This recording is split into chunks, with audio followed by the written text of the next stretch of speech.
So I've been seeing a lot of things talking of the people making commentary. Interestingly enough, the ones I've noticed that have been making the commentary are wealthy black people making the commentary about, you know, we should not be rioting, we should not be looting, we should not be tearing up our own communities. And then there's been an argument of the other side of we should be hitting them in the pocket. We should be focusing on the blackout days where we don't spend money. But, you know, I feel like we should do both. And I feel like I support both. And I'll tell you why I support both. I support both because when you have a civil unrest like this, there are three types of people in the streets. There are the protesters, there are the rioters, and there are the looters. The protesters are there because they actually care about what is happening in the community. They want to raise their voices, and they are there strictly to protest. You have the rioters who are angry, who are anarchists, who really just want to fuck shit up, and that's what they're going to do regardless. And then you have the looters. And the looters almost exclusively are just there to do that, to loot. Now, people are like, well, what did you gain? Well, what did you get from looting? I think that as long as we're focusing on the what, we're not focusing on the why, and that's my issue with that. As long as we're focusing on what they're doing, we're not focusing on why they're doing. And some people are like, well, those aren't people who are legitimately angry about what's happening. Those are people who just want to get stuff.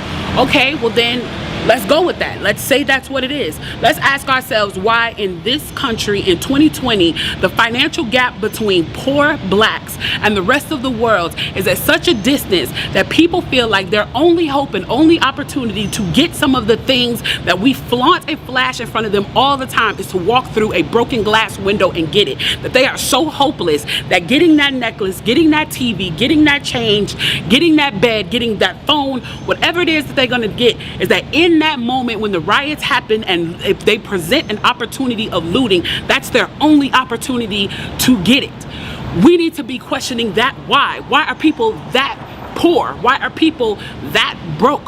Why are people that food insecure, that clothing insecure, that they feel like their only shot, that they are shooting their shot by walking through a broken glass window to get what they need? And then people want to talk about, well, there's plenty of people who pulled themselves up by their bootstraps and got it on their own. Why can't they do that? Let me explain to you something about economics in America. And I'm so glad that as a child I got an opportunity to spend time at Push where they taught me this, is that we must never forget that economics was the reason that black people were brought to this country.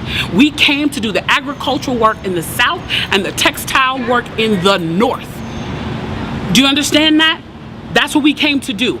We came to do the agricultural work in the South and the textile work in the North. Now, if I right now decided that I wanted to play Monopoly with you, and for 400 rounds of playing Monopoly, I didn't allow you to have any money, I didn't allow you to have anything on the board, I didn't allow for you to have anything, and then we played another 50 rounds of Monopoly, and everything that you gained and you earned while you were playing that round of Monopoly was taken from you. That was Tulsa, that was Rosewood. Those are places where we built black economic wealth, where we were self-sufficient, where we owned our stores, where we owned our property, and they burned them to the ground.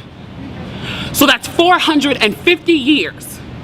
So for 400 rounds of Monopoly, you don't get to play at all. Not only do you not get to play, you have to play on the behalf of the person that you're playing against. You have to play and make money and earn wealth for them, and then you have to turn it over to them.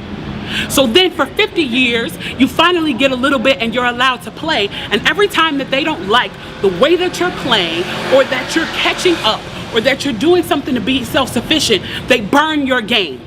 They burn your cards. They burn your Monopoly money.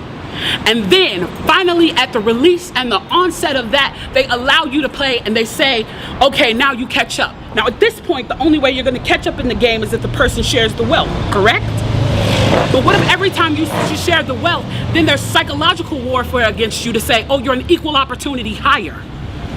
So if I played 400 rounds of Monopoly with you and I had to play and give you every dime that I made, and then for 50 years, every time that I played, if you didn't like what I did, you got to burn it like they did in Tulsa and like they did in Rosewood, how can you win? How can you win?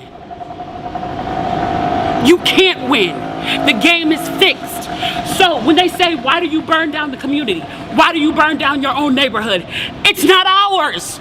We don't own anything. We don't own anything. Trevor Noah said it so beautifully last night. There's a social contract that we all have. That if you steal or if I steal, then the person who is the authority comes in and they fix the situation. But the person who fixes the situation is killing us. So the social contract is broken.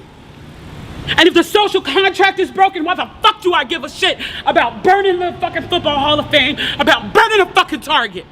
You broke the contract when you killed us in the streets and didn't give a fuck.